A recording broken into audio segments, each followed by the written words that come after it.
So I'll do this one in green. RT, R2, that's R1, 3 over R1, that's R3, that is 5 plus 6 times 30 over 36 equals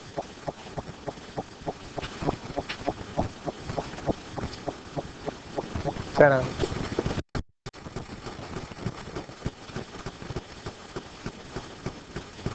So I, and that's RTB, I 2B is equal to V2 over RTB, that is 10 over 10 equals 1 amp. Yep. So we can put that on the diagram. 1 amp. VR2 is I2B times R2, that is 1 times 5 volts. Agreed? Yeah. So VR3 is VR2 minus, sorry, V2 minus VR2, that's 10 minus 5 equals 5 volts. Agreed again? Yep. Therefore, I1B is equal to 5 over 6 equals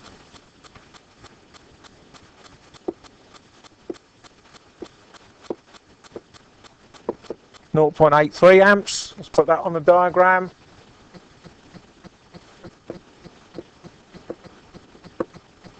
Yep. And I3B is 5 volts over 30 equals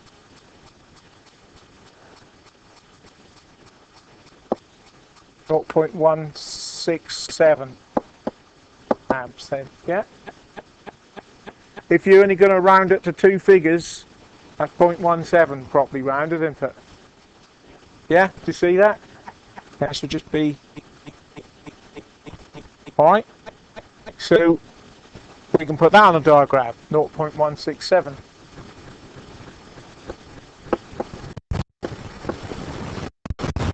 Alright, so now we have the currents for circuit B. We can put them onto the main diagram. So we go back here, I'll do it in green. I1B is going that way.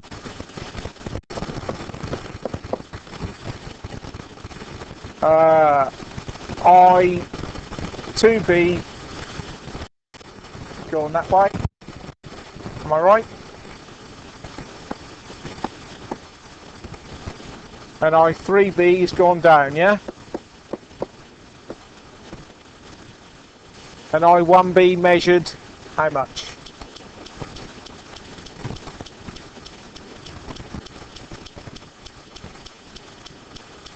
That was an amp, I know.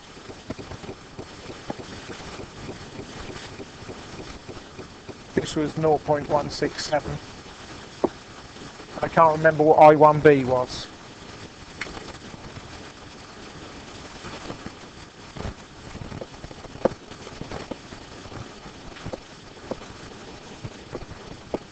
Alright, so having done that, calculate the overall currents, which I'm going to label with blue arrows, yeah, in a minute. Okay, to calculate the overall currents, we have to combine the 2 currents in each leg. if the arrows are in different directions, you take the smallest current away from the largest one. So let's look at I1. We've got I1A is 1.46 and I1B is 0.83. So the overall current I1 is equal to I1A minus I1B. That's 1.46 minus 0.83 equals.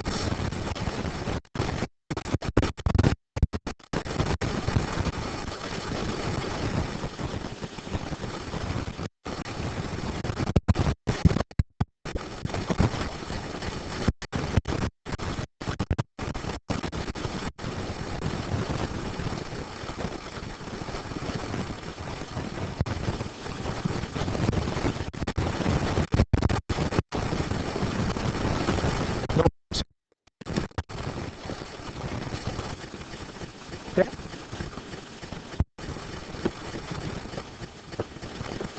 So the overall current in this leg is 0.63 amps. Because I1A is the biggest of the two, it's in the direction of I1A. So we got 0.63 amps in that direction.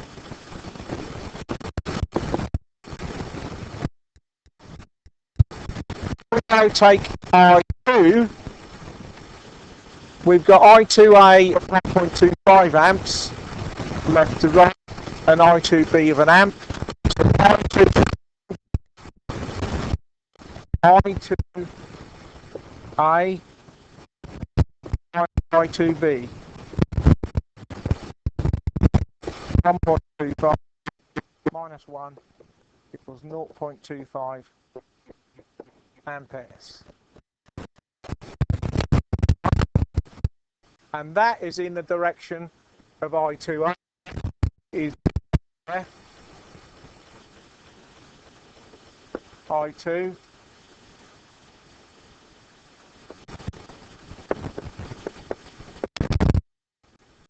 that's why colour is helpful on this diagram, but we'll go and put it back on the first diagram in the end, the ones. All right.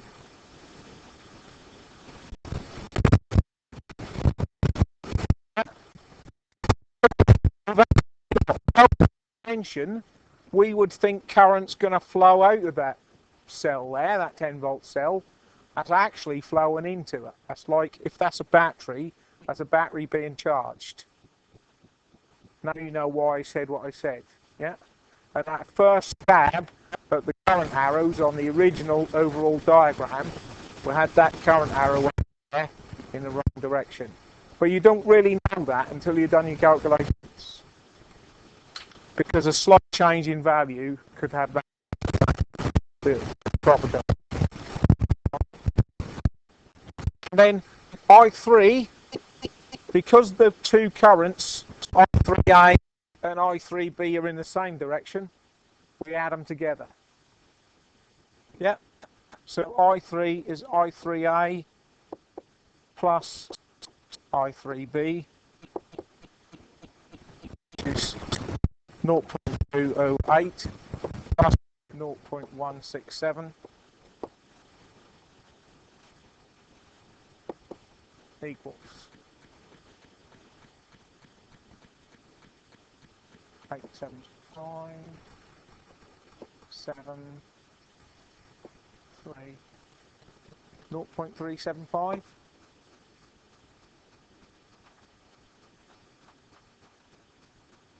Got that right? Yeah.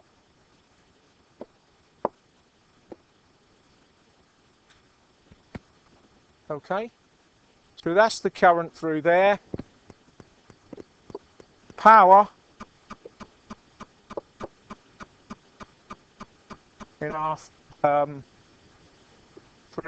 is 0.375 squared times 30 equals whatever that is, because that's what the question asked for in the first place.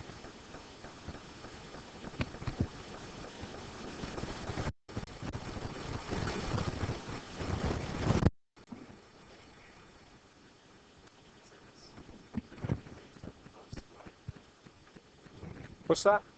0.375 squared, yeah. So it's power as I, we're using I squared R to do power, yeah.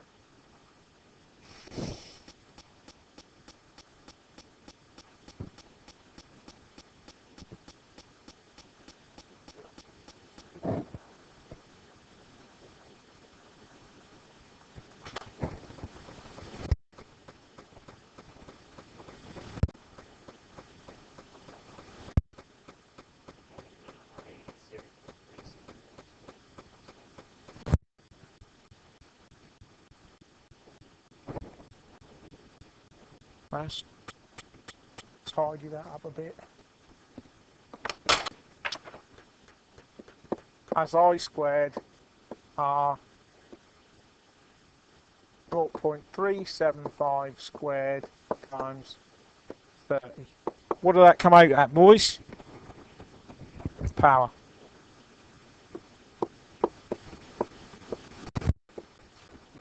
Alright, so just to aid confusion with, I do agree, it does end up with lots of errors. That means you must label them carefully and leave room for them on your diagram, make it big enough in the first place. Okay, if we just go back to the original question, to summarise, the original question had made the assumption that I2 was going in that direction.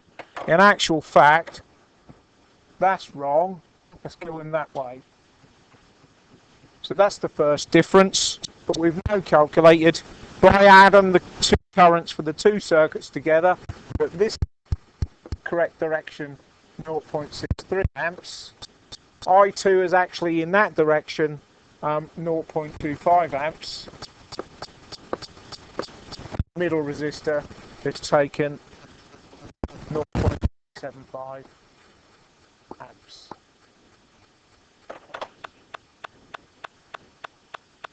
Sorry? Well, yeah, because one, because that resistor is smaller. Yeah. So if I made them 215, but that resistor is smaller, there'll still be a small current going into that battery. Yeah. But it just depends, because remember, you're analysing for an instant in time. Any of those values change, that's going to change the whole thing. Yeah. And if it change enough, if I turn that round and make that, if these two are equal and put that resistance higher on that one, this current will go back that way and charge that battery.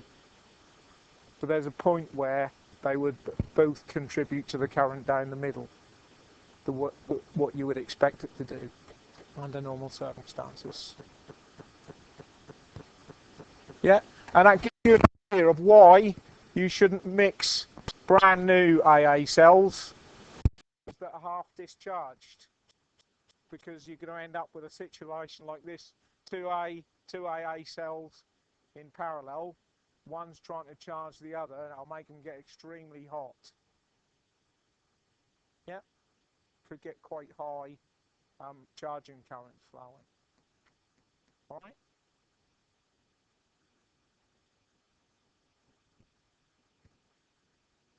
So that seems like a lot of work, doesn't it? But superposition will allow you to calculate all the currents or voltages in a multi-source environment. But can you see now, if I put a third source in there, all you'd end up doing was doing a circuit C, all the same calculations again, yeah, as the other two versions, to calculate three more currents, and then you've got to add combine three currents together. You're not really learning any more about the superposition theorem. Yeah, you have to take, so you start with V1, then you take V2 out. You'd have, if you start with V1, you'd have to take V2 and V3 out. Then do V2 with V1 and V3 out. Okay, and it's not teaching you anymore about it. Not really. So, any more than two sources, I'd be straight on the circuit simulator and let that go. to work.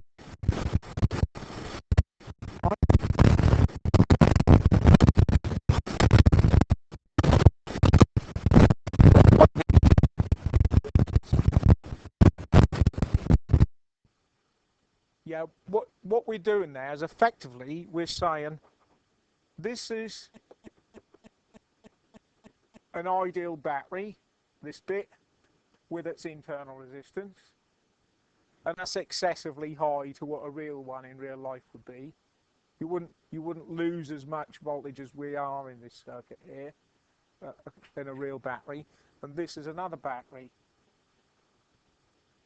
ideal, always delivering 10 volts, but with a internal resistance of 5 ohms.